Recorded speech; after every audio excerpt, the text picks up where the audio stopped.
तो hello guys, कैसे हो आप सब। आई होप कि बढ़िया होंगे। तो आज मैं बताऊंगा टॉप 10 बेस्ट डीमन एनिमे और इसमें ज्यादातर अंडररेटेड एनिमेस होंगे। और अगर आपको डीमन एनिमेस में कोई खास दिलचस्पी नहीं, फिर भी इस वीडियो को पूरा देखना, क्योंकि इस वीडियो में कुछ ऐसे एनिमे है जो आपको जरूर पसंद आएंगे। तो चलो वीडियो शुरू करते हैं।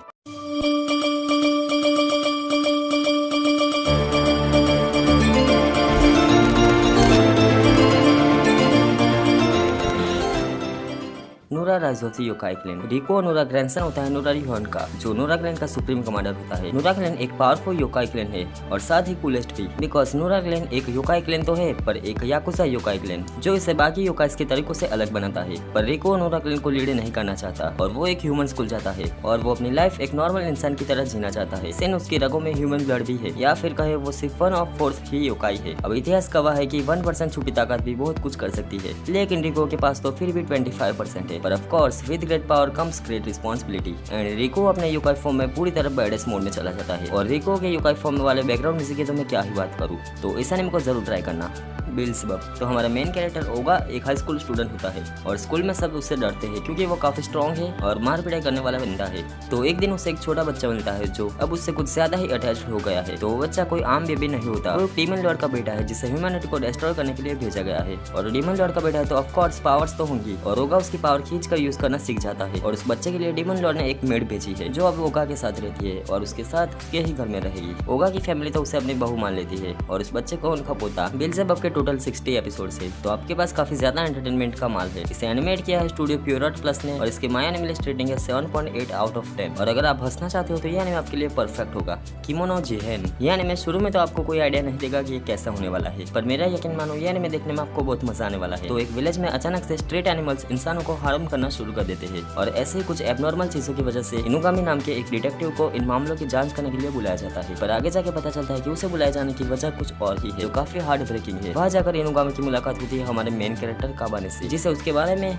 या उसके माँ बाप के बारे में कुछ नहीं पता, और वो जहाँ रहता है वह भी उसके साथ काफी बुरी तरह बिहेव किया जाता है। हंस काबाने एक स्ट्रॉन्ग बट इमोशनलेस लड़का बन जाता है और साथ ही वो एक हाफ डीमन है, जिसकी वजह से वो खुद को काफी बुरा मानता है। हाँ, काबाने को कहीं ना कहीं केन करने की लाइट, पर इनुगामी से मिलने के बाद उसकी लाइफ पूरी तरह चेंज हो जाती है और वो उसके जैसे कई लोगों से मिलता है। उसके बाद हमारे मेन कैरेक्टर के अंदर चेंजेस आते हैं। ये एक एक्शन ड्रामा सुपरनेचुरल एनिमे है जिसके सिर्फ 12 एपिसोड है, तो इस एनिमे को जरूर देखना। ये एनिमे बेस्ड है 1920s में, जहाँ एक्सोर्सिस्ट का काम होता है डीमंस का खात्मा करना। तो सिस्टर रोजेट्टे एक एक्सोर्सिस्ट होती है जो डीमंस का खात्मा करती है, बट उसका असिस्टेंट क्रोनो खुद एक डीमन है, बट ऑफ कोर्स अच्छा वाला। ये दोनों डीमंस का खात्मा करने के लिए ऑल ओवर कंट्री ट्रैवल करते हैं, जिसमें रोजेट्टे को अपने खोए हुए भाई की भी तलाश रहती है। क्रोनो एक डीमन है, सो ऑफ कोर्स उसके पास डेमोनिक पावर्स होगी, but only when losing control. इस एनिमे का एक सीजन है जिसमें 24 एपिसोड है और 11 स्पेशल। इसे एनिमेट किया है गोन्जो स्टूडियो ने और माय एनिमे लिस्ट पर इसकी रेटिंग है 7.6 आउट ऑफ 10। तो अगर आप एक ऐसा एनिमे देखना चाहते हो जब हमारा मेन कैरेक्टर डीमन तो है बट ह्यूमन रहने की कोशिश करता है, तो इस एनिमे को जरूर देखना।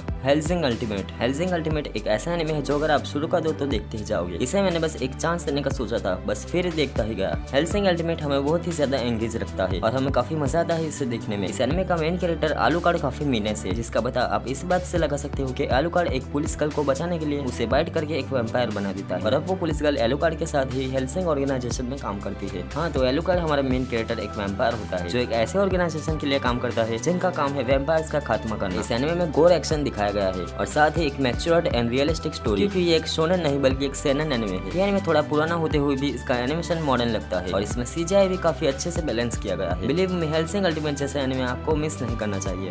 Demon king Daimao. तो हमारा मेन कैरेक्टर आकोतोसाई एक मैजिकल एकेडमी जाता है जहाँ लोग बोर्ड से अलग प्रकार की चीजें बनने आते हैं और इन सब में से सबसे ऊंचे दर्जे वाले होते हैं हाई प्रीस्ट। तो स्कूल में एक जादुई क्रिएचर है जो न्यू स्टूडेंट का फ्यूचर बताता है और वो कभी गलत नहीं होता। तो जब हमारे मेन कैरेक्टर की बारी आती है तब उसकी फ्यूचर पोजीशन दिखाई जाती है डीमन किंग। हाँ, तो ये एक ऐसा एनिमे है जहाँ हमारे मेन कैरेक्टर एक डीमन किंग होता है या फिर एक डीमन किंग बनने वाला है। अब डीमन लॉर्ड के पीछे लड़कियों का पागल होना कोई बड़ी बात नहीं और हमारा मेन कैरेक्टर सच में काफी ओवर पावर्ड है। और साथ ही एक स्कूल एनिमे है जहाँ आपको मैजिक डीमंस एंड एच्ची हारेम देखने मिलेगा। ब्लू एक्सोर्सिस्ट। तो डीमन किंग सैटर्न खुद तो ह्यूमन वर्ल्ड नहीं जा सकता, इसलिए वो अपने बेटे को इंसानी दुनिया में भेज देता है ताकि वो उसके जरिए ह्यूमन वर्ल्ड जा सके। और ये बात खुद रिन को बड़ा होने के बाद पता चलती है, क्योंकि वो बहुत छोटा था जब उसे ह्यूमन वर्ल्ड भेजा था। और ये भी तब होता है जब वो प्रीस्ट फैमिली में रहता है और उसे ही अपनी फैमिली मानता है। ये प्रीस्ट डीमन का सामना कर सकते हैं। रिन एक डीमन तो है बट इविल नहीं। रिन दिल का साफ है और बहुत अच्छा लड़का होता है जो भले ही डीमन क्यों ना हो पर बुराई का साथ नहीं देगा। तो अगर आपको डीमन एनिमे पसंद है और ब्लू एक्सोर्सिस्ट नहीं देखा तो इसे मिस मत करना। The seven deadly sins. Seven deadly sins मेरा one of the favourite anime है, जो शायद मेरे फर्स्ट 20 एनिमेस में से एक है। ये एनिमे मेरे दिल में एक स्पेशल प्लेस होल्ड करता है। ये एनिमे हमें काफी चीजें प्रोवाइड करता है जो हम देखना चाहते हैं, जैसे कि इच्छी movement.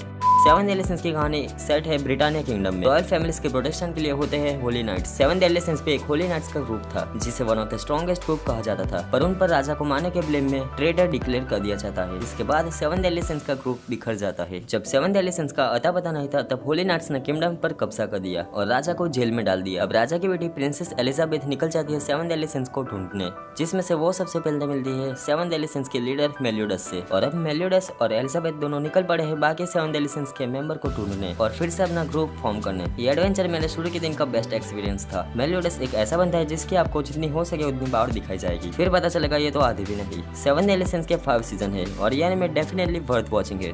Black clover. Black clover काफी पॉपुलर एनिमे है और लोग कहते हैं कि इसे कई एनिमेस को मिलाकर उसकी चटनी बना के दी है, पर ब्लैक क्लोवर सच में बहुत बढ़िया है और ये एक ऐसा एनिमे जो आपको शुरू में शायद बोरिंग लगे पर फिर आपका दिल जीत लेगा। ब्लैक क्लोवर की कहानी आस्था नाम के एक लड़के की है जिसके पास कोई मैजिक पावर्स नहीं। वो भी एक ऐसी दुनिया में जहाँ लोगों की रोजी रोटी भी मैजिक के ऊपर चलती है और आस्था बनना चाहता है विजार्ड किंग। विजार्ड किंग वो बंदा होता है जिसके पास सबसे ज्यादा और पावरफुल मैजिकल पावर्स होती है। दूसरी तरफ आस्था का राइवल बाय बॉर्न टैलेंटेड होता है जिसके पास इनॉर्मस अमाउंट में मैजिक पावर्स होती है और साथ ही उसे 5 लीफ क्लोवर मिलती है जो हिस्ट्री के फर्स्ट विजार्ड किंग के पास थी, जहां आस्था को एक बड़ी पुरानी ग्रीमोर मिलती है जो डिमोनिक होती है। आस्था के पास मैजिक नहीं पर एंटी मैजिक है जिससे वो मैजिक का सामना कर सकता है। आगे जाकर दोनों मैजिक स्क्वाड्स में जाते हैं और ऐसे ही आस्था और यूनो की जर्नी शुरू होती है और ये सब देखने में आपको बहुत मजा आने वाला है। ब्लैक क्लोवर के टोटल 171 एपिसोड से और एक मूवी जो मेरे लिए काफी कम थे, तो इस एनिमे को जरूर देखना। इनुयाशा। ये एक 2000s का एनिमे है, साथ ही एक क्लासिकल शोनेन थी। कागोमे नाम की लड़की समय में पीछे चल जाती है, जहाँ जाकर उसे पता चलता है कि वो क्यूक्यो नाम की एक महान लड़की का पुनर्जन्म है जिसने इनुयाशा नाम के एक हाफ डीमन को सील किया था और क्यूक्यो का पुनर्जन्म होने की वजह से कागोमे इनुयाशा को रिलीज कर देती है। ज्वेल एक ऐसी चीज है जिसके पीछे हर डीमन पड़ा है और कुछ प्रीस्ट उसकी देखभाल कर, पर कागोमे से वो ज्वेल टूट जाता है जिसका एक एक टुकड़ा अलग अलग जगह चला गया है। तो कागोमे और इनुयाशा की उन फ्रेगमेंट्स को ढूंढकर ज्वेल पूरा करने की जर्नी शुरू हो जाती है और इस एडवेंचर में उनको कई डीमंस मिलेंगे जिनका सामना उन्हें करना होगा। इनुयाशा एक हाफ डीमन है और वो ज्वेल हासिल करके एक फुल फ्लेश डीमन बनना चाहता है, बट कागोमे क्यूक्यो की साइड से है। इनुयाशा एक half human and half demon है क्योंकि उसके मॉम एक इंसान थी और उसके डैड एक डीमन, पर इनुयाशा का भाई फुल डीमन है। और ये एक क्लासिक एनिमे है जो इवन इसेकाई जॉनरा को बैलेंस में पोर्ट्रे करता है। आपको इस एनिमे में इंसेंट character design, monster hunting, love और एडवेंचर देखने मिलेगा। इनुयाशा का एनिमेशन स्टाइल काफी पुराना होते हुए मेरे दिल को छू जाता है। इनुयाशा का टोटल 167 प्लस एपिसोड है विद स्पेशल्स एंड मूवीज। तो अगर आप बोर हो गए हो और आपके पास बहुत सारा फ्री टाइम है तो इनुयाशा आपके लिए बेस्ट होगा, जो आपको एक बहुत बढ़िया क्लासिक एक्शन लव एडवेंचर का मजा देगा। तो वीडियो अच्छी लगे तो वीडियो को लाइक कर देना और ऐसे ही वीडियोस के लिए चैनल सब्सक्राइब करना मत भूलना। तो मिलते हैं अगली वीडियो में, तब तक के लिए साथ।